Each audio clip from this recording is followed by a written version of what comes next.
Hello, welcome to our week 5 recording for Marriage and the Family. Today we will be talking about marriage and parenting. So get out your lecture quizzes, pause if you need to, get it open, and I will be answering the lecture quiz questions as we go along. So marriage is a wonderful example of how sociology connects personal, private issues with public issues and institutions. While we experience marriage on the private side, it's a personal bond between two people based on love and commitment. But marriage is also a legal contract, which is shaped by its connection to social institutions like religion, economics, the law, and gender norms. When talking about marriage, we refer to the private sphere and the public sphere. The private sphere refers to the two people involved, intimately connected by marriage. It refers to all that goes on in a marriage, the decision-making, the compromises, their forms of communication, love, conflict, work, and leisure. The public sphere refers to the larger social forces which help to shape that marriage. For instance, there are certain norms within marriage in general based on the expectations of a particular culture. These norms help to shape what the marriage will be like outside of the individual characteristics of the two people involved. One norm in our culture is that two married people will share a bed throughout their married lives. Some people don't follow this norm, but they still feel some pressure to do so because that's what's normative for our culture. This affects communication in marriage. It affects conflict and intimacy, and it is patterned by the social norms of our culture. So, if you are paying attention, you know that I just answered quiz question 1. When discussing cultural norms regarding marriage, the instructor uses the expectation that married individuals will share a bed throughout their marriage as an example. So it's the middle one, the second one. Not quite yet. Social institutions such as the law and religion also shape individual marriages to a degree. I guess I'm going to be going back to that. So the law. So each state has specific laws surrounding marriage, a legal age to marry, distance between relatives, same-sex marriages, health requirements. People can't just marry who they want to marry because marriage is not just an institution of love, it's also an institution of the law. The marriage license connects the marriage to the laws of the state. We can see this most starkly when we look at the issue of same-sex marriage. Up until 2004, it was illegal in all states to marry someone of the same sex. This had a strong and negative influence on the relationships of same-sex couples. They did not enjoy, and in some states still do not enjoy, the legal benefits of married couples, such as Social Security benefits, tax benefits, health insurance benefits, and so on. If they had children and one parent died, the other would not have the legal standing to adopt. This is a vivid example of how law shapes committed relationships. So in quiz question 2, all states in the U.S. have the same laws regarding marriage. The answer to that question is no. All states in the United States don't have the same laws regarding marriage. They are culturally specific and state specific. So religion. One of the main purposes of religion is to provide rules and guidelines for how people should behave in their day-to-day lives. This has a strong effect on marriages. Many religions prohibit sex outside of marriage, same-sex relationships, encourage one spouse at a time. Some prohibit divorce or remarriage after divorce. People who are religiously devout experience a strong effect on the character of their marriage. Some religious institutions encourage the submission of the female to the male within the marriage. This brings us to our next area of society, which has profound effects on marriage, which is culture's gender norms roles and expectations. Although it is two individuals who come into a marriage with their own individual personalities, interests, and characteristics, our society's broad gender norms profoundly shape the roles that the two will carry out within their marriage.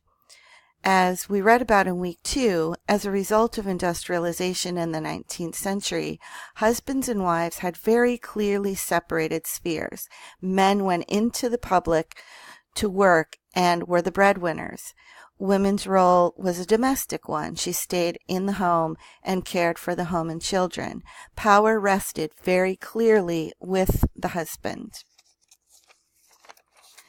Contemporary marriages have a very different context, and our gender norms are different, but they are still shaped by these previous marriages. The gender roles within 21st century marriages are more egalitarian, with both husbands and wives contributing financially, and decision-making, child-rearing, and home care shared to some degree, a much greater degree than in times past.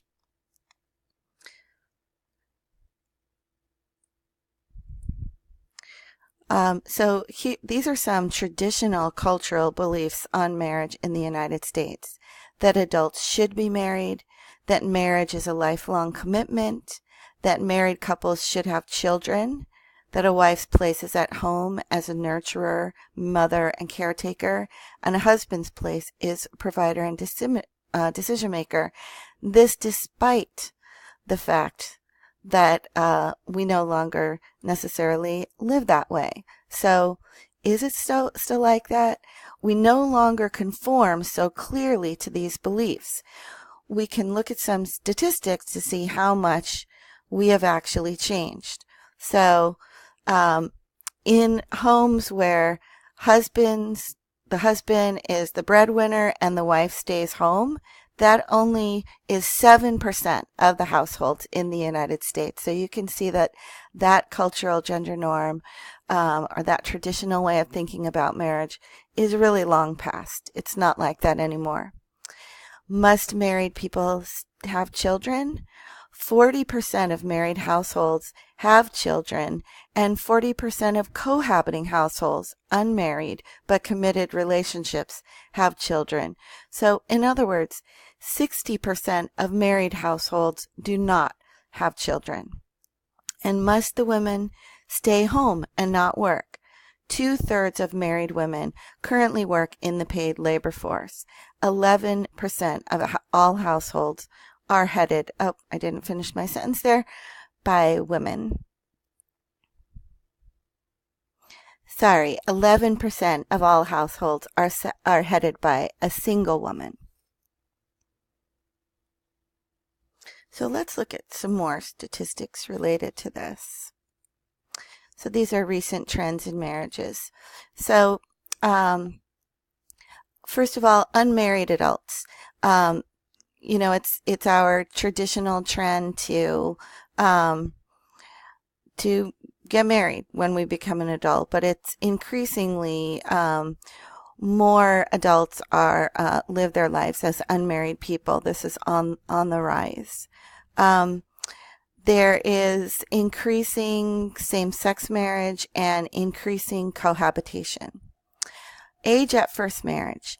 About 90% of the population does eventually get married. Still, marriage rates are declining and people are getting married later and later in life, as you can see on this slide. Marrying later means both men and women have more time in the labor force before having children. It also means having fewer children overall. So you can see in this slide the median age that people have when they first get married. So in 1890, it was around 22 for women and 26 for men. And then it went much younger, down to 20 in the 1950s for women and almost down to 22 for men. And now we're at our highest point ever, where men are almost 29 years old on average when they get married, and women are on average closer to 27. Family size is also, we can also see some trends there. So this is the number of children in a household. So an average household right now is around 2.6 people. In 1975, their households were bigger, which means more children, with about 3 people in the house. And in 1948, it was even higher at 3.7, so closer to 4 people in the household. And this does also differ by race and ethnicity. So, white households and African American households are about the same at around 2.5 people per household. Asian American households have around 3 people per household. Hispanic households have about 3.4, so higher, more children in a household. And multiracial households have around 2.8 or almost 3 people per household.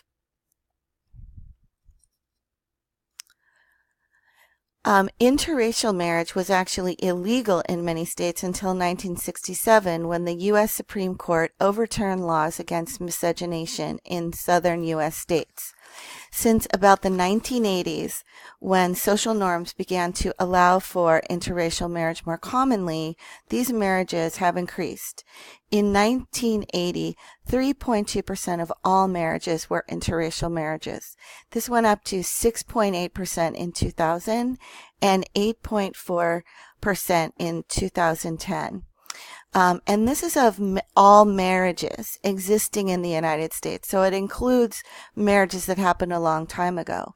But of new marriages in the United States, 15% of new marriages are interracial marriages. Still, it is most common to marry within one's race or ethnicity. The greatest factor in the increase in interracial marriage is a growing acceptance of them, most likely due to our growing racial diversity in the United States.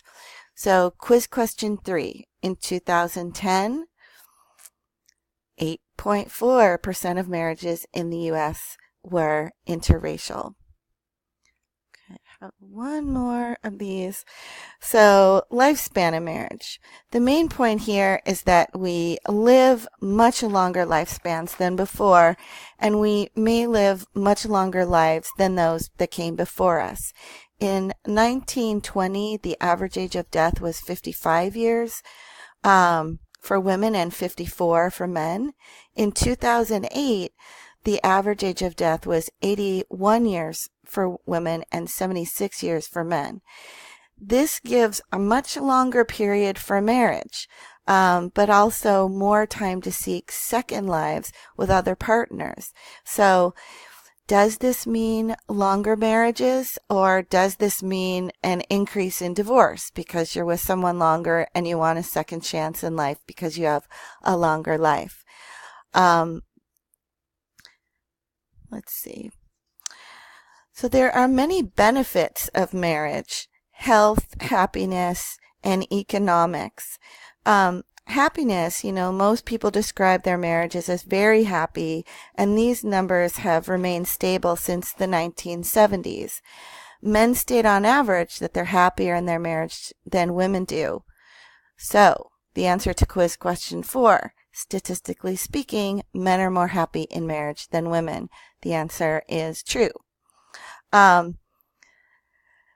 Health. Marriage leads to better health. Marriage promotes healthy behaviors, and people who are married are more likely to engage, people who are unmarried are more likely to engage in risky behaviors such as drinking, smoking, and substance abuse. Also, having a partner helps with stressful situations, to recover more rapidly from surgery or a serious illness. Married men live 5 years longer on average than unmarried men. Okay, we're going to stop there, but I'm going to pick this up in the next video.